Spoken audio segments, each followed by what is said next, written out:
Le Journal de la Ville, le premier magazine de l'information provinciale.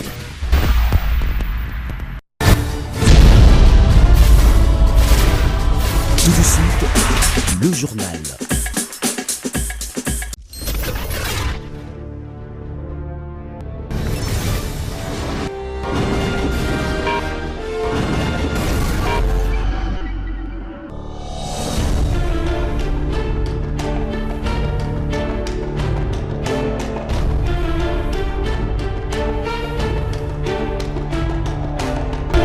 Le plaisir est pour nous de vous présenter cette édition du Journal de la Ville. Madame, Messieurs, bienvenue et voici l'essentiel. Ouverture ce mardi 20 août dans la ville de Matadi du Forum sur l'énergie électrique en RDC. Le chef de l'État, Félix-Antoine Tshisekedi, a donné les go de ses assises sous les thèmes la gestion et l'impact de l'électricité sur l'industrie et le développement durable en République démocratique du Congo. Au cours de ces forums, les questions liées à l'émergence à partir des potentialités énergétiques que disposent les pays seront tablées. Voilà tout pour les titres. Encore une fois, bienvenue dans ce journal.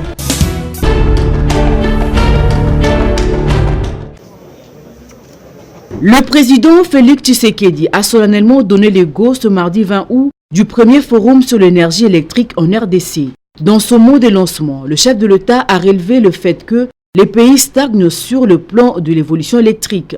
Pour ce faire, il a noté que le temps soit venu pour relever les défis de l'électrification afin de vaincre la dichotomie qu'il y a entre les potentialités électriques que dispose le Congo d'avec l'accessibilité en électricité par la population. Nous avons la responsabilité historique de relever les défis de l'électrification en RDC. Nous devrons vaincre le paradoxe d'un pays aux potentialités électriques parmi les 5 premiers au monde, mais qui se trouve au dernier rang dans le taux d'accès en électricité. C'est l'émergence de notre pays qui en dépend, a-t-il déclaré. Pour lui, les opérateurs économiques de tous bords investiront au pays si seulement le secteur électrique connaît une certaine évolution.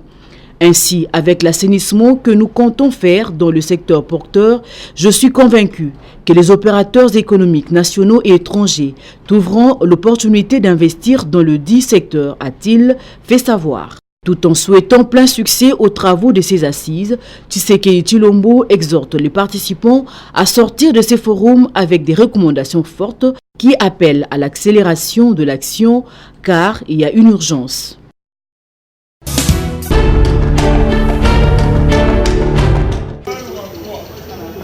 Ayant pris part à la cérémonie de lancement du Forum sur l'énergie électrique en RDC, tenue dans la ville de Matadi ce mardi 20 août, qui a eu pour thème la gestion et l'impact de l'électricité sur l'industrie et le développement durable en RDC.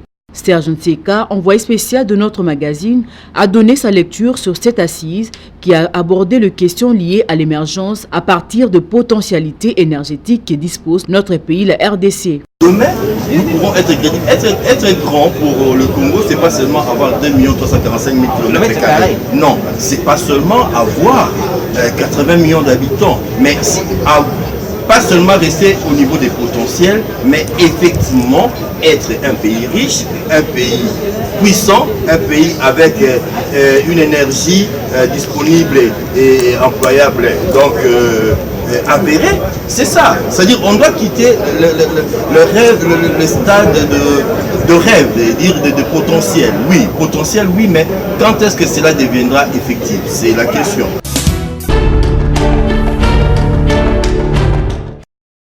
Le prix Nobel de la paix, le docteur Denis Mukwege, a interpellé ce mardi le président de la République Félix-Antoine Tshisekedi au sujet de la composition du gouvernement et particulièrement sur le ministère dit régalien. Par souci de cohérence, il ne pouvait pas céder les ministères de la Défense et de la Justice à ceux qui ont légué l'insécurité, la corruption et l'impunité au détriment de la paix et de la stabilité, a-t-il tweeté. Pour Denis Mukwege, même les engagements pris au niveau sous-régional ne peuvent se réaliser que si les nouveaux chefs de l'État contrôlent bel et bien les ministères régaliens. Les partenariats avec la SADC ne pouvaient être productifs que si les chefs de l'État contrôlaient les 10 ministères. Pour rappel, les prix Nobel de la paix avaient déjà interpellé le président de la République en mars 2019 au sujet du deal entre les Francs communs pour les Congo FCC et les caps pour les changements cash. Dans une communication publiée à l'occasion du droit de la femme, le médecin et militant en appelait à la conscience, au sens des responsabilités et au patriotisme au nouveau chef de l'État Félix-Antoine Tshisekedi. Pour lui, les chefs de l'État et son équipe devraient s'engager de manière concrète et maintenant, mais pas à n'importe quel prix. Malgré la signature des accords entre votre plateforme politique Cash et celle de l'ancien président FCC, il n'est pas tard pour vous de vous ressaisir et mettre en place une cohabitation politique susceptible de vous permettre d'assumer pleinement les prérogatives de votre fonction de président de la République, garant de la Constitution et sans contrainte de ceux qui ont géré hier de façon médiocre, avait-il renchéré. Entre-temps, le Premier ministre Sylvestre Ilunga Ilunkamba a annoncé que la dernière mouture de son gouvernement devrait être soumise au président de la République d'ici mercredi. C'est une affaire à suivre.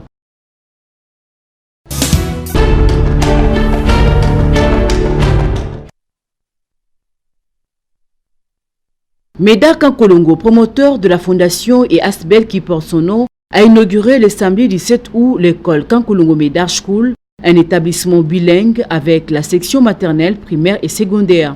Situé dans la commune d'Ngalema, au quartier Ngomba-Kikusa Machocho, juste après les combats d'Adingi. La cérémonie inaugurale a connu la présence de l'honorable Mike Mukebai, le chef de localité, le commandant du camp, ainsi que les parents et les élèves inscrits. Après la coupure du ruban par le promoteur, s'en est suivi la visite de différents locaux. Aujourd'hui, Médard Kankolongo se réjouit de la réalisation d'un de ses rêves, celui d'apporter sa contribution à l'édifice de l'éducation en RDC. La Fondation Médard Kankolongo, qui porte le nom de votre serviteur, est une œuvre sans but lucratif qui milite pour l'amélioration du social des Congolais. C'est à ce titre qu'après avoir constaté la baisse du niveau de notre enseignement due à la destruction de notre système éducatif, cette situation ne nous a pas laissé insensibles. Raison de notre réaction en créant cette école bilingue à vocation internationale où nos enfants apprendront l'anglais et l'informatique à partir de 3e primaire. Présent à cette cérémonie, l'honorable Mike Mukebai a promis de revenir à la fin de l'année pour encourager les meilleurs élèves. Je vous retrouverai à la fin de l'année. On va à notre niveau nous organiser pour pouvoir primer quelques enfants à la fin de l'année. Un parent a loué cette initiative car il n'y avait pas d'école à proximité.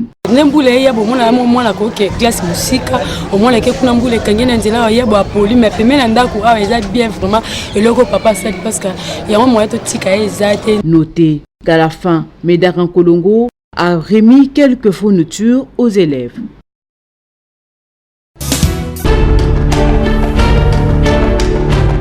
L'Association des anciens de l'Institut supérieur des techniques appliquées ISTA a organisé le dimanche dernier une marche de santé, question d'encourager et supporter tout ce qui est en train d'être fait au sein de cet établissement universitaire dans les volets de la formation. Une marche qui a eu comme point de départ le rond-point Kitambo Magasin pour chuter en Boudi autour d'un rafraîchissement entre les anciens étudiants de l'ISTA, tous membres de cette structure. Cette activité a connu la participation du conseiller principal du chef de l'État en matière de communication, qui est aussi un ancien étudiant de l'ISTA. Il revient ici sur le but de cette association.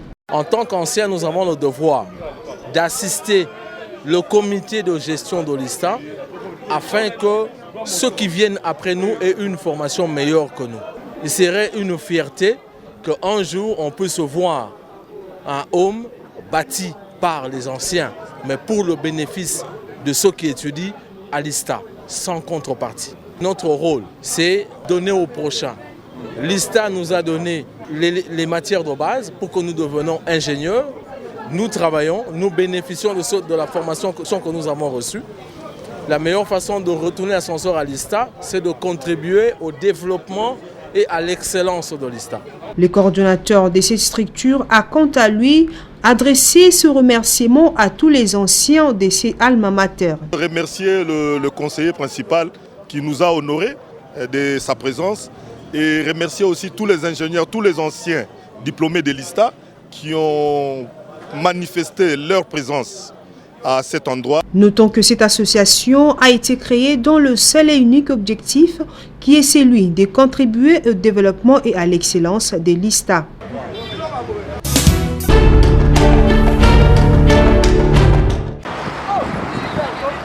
Dans le but de venir en aide aux orphelins de Kinshasa, l'association Bolingo a organisé une marche de santé le vendredi 16 août. Le go a été donné à son siège situé dans la commune de Lemba pour passer vers Limete et chuter à Lemba Terminus. Cette association qui regorge en son sein des artistes et musiciens a par cette action collecté des fonds pour soutenir les orphelins lors de la rentrée scolaire qui interviendra au mois de septembre prochain. Et en même temps, célébrer les trophées des artistes Jupiter et Petit Wendo. L'association Bolingo, c'est une association qui vient en aide aux orphelins, aux orphelinats de Kinshasa. Donc on aide les orphelins à travers la scolarité, la santé et puis l'éducation. Cette activité est liée pour célébrer les trophées, donc les 2 trophées des artistes et musiciens, je cite Petit Wendo Ali et Jupiter Bokonji. Et puis c'est le lancement officiel parce qu'à bientôt c'est la rentrée scolaire. Nous avons besoin des soutiens, nous avons besoin des dons, nous avons besoin des fournitures scolaires pour assister tous ces enfants qui n'ont pas de moyens mais qui veulent aller à l'école. Les membres de l'association Bolingo demandent le soutien des autorités pour atteindre leurs objectifs. Biso ata bato ba 4 5 to betela wali solo qui est bientôt rentrée scolaire, faut soutenir bana.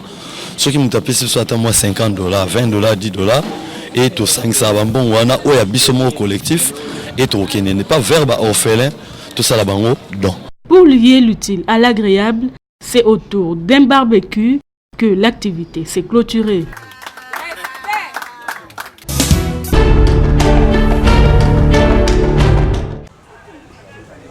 La fermeture de certains cimetières à Kinshasa continue de poser problème. C'est le cas du cimetière de Kimbanseke qui, malgré la lettre de fermeture envoyée aux administratifs de ce cimetière, signée par le ministère provincial de l'Intérieur et Sécurité, alimente la polémique au sein de la population. Les habitants de Kimbanseke s'entêtent toujours à enterrer leurs corps sous prétexte qu'ils ne sont pas informés, et cela malgré toutes les notifications des responsables. toya kokunda mwana biso to comme na bureau à l'état ali ba konza l'état ba laxi so mikanda ba lobi ke cimetière bazo kanga yango biso sko toye na mwana to kokunda mwana ngo wa biso sko cimetière ki mbate toyebi ekunda maka ba kunda rati lelo sko to kunda wa. Certains par ailleurs demandent aux autorités d'ouvrir un autre cimetière pour les enterrements à proximité. Toyo ko zakwa to kokunda na cimetière ba biso lelo awa ba kokunda bibembete. Ce que c'est biso cimetière o ezana kimbati biso to kokunda bibembe. Bala c'est ba soda sika biso to kokunda bibembe po tozo comment on comme mystique. Ba kanga cimetière na ndenge ni papa. Selon la correspondance du ministère provincial de l'Intérieur, ces cimetières n'est plus autorisé à recevoir des corps et la présence des préposés n'est plus utile à cet endroit.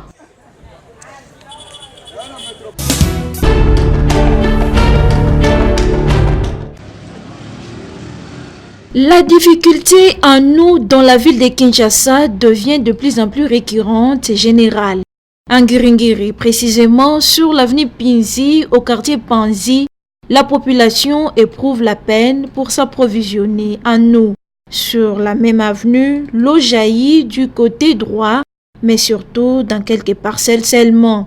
Face à cette situation, les habitants du quartier ont exprimé leurs inquiétudes en se posant plusieurs questions liées sur la vie quotidienne.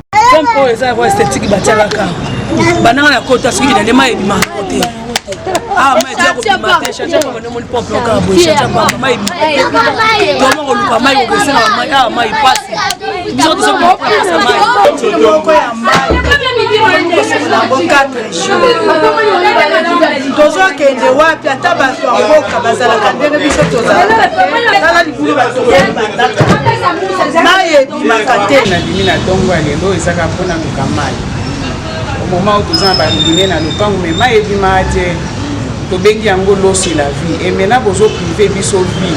Pour expliquer à mon dengeni. tosukola balégume na mai moko eza kitoko te ezokoka kutu te mpo sukola légume, c'est tout un problème. Alors biso bamama tozotambola tozosukola comme il faut te. Maman il faut sukola 3 fois par jour. Et maintenant nayebi te tosukola combien de fois avec quantité nini ya mai. Pourquoi? Parce que mai eza te. Qu'en est-il alors du programme d'urgence des 100 jours du chef de l'État? En tout cas, l'avenir nous en dira plus.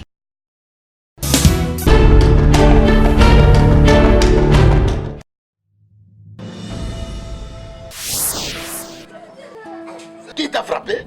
Personne. Mais alors? Mais ça confondit mes points.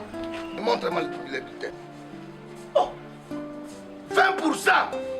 Ton maître va me sentir.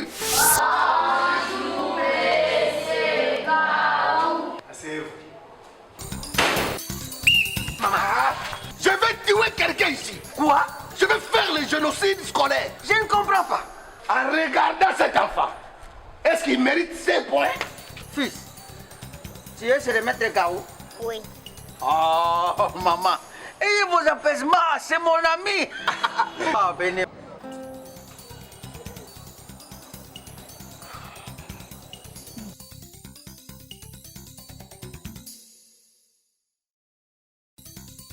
Le verbe être à l'impératif présent. Sois, soyons, soyez. Nous avons une cliente ici. Mon enfant, c'est ton enfant. Hein?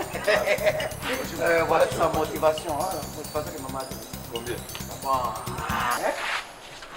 Hein? Maman. Allez, stop. Qu'est-ce qui vous amène ici, madame? C'est ma sœur. Je ne vous ai pas posé la question. Papa directeur. Oui, madame. Avoir de tels messieurs au sein de votre établissement scolaire, vraiment c'est une bénédiction. Les deux messieurs, c'est une bénédiction pour moi. Je leur ai donné ce que j'avais et ils ont résolu mon problème. D'ailleurs, pour exprimer ma gratitude, voici votre part. Stop. J'ai un salaire. Monsieur l'enseignant, par quel ordre vous demandez de l'argent aux parents pour augmenter les points des enfants? Corrompre l'éducation, c'est détruire l'avenir de la nation. À partir d'aujourd'hui, vous êtes révoqué dans cette école. Allez, sortez. Chers compatriotes, éradiquons la corruption qui engloutit notre enseignement et offrons à nos enfants une éducation de qualité. Message du réseau d'éducation civique au Congo, RECIC en sigle.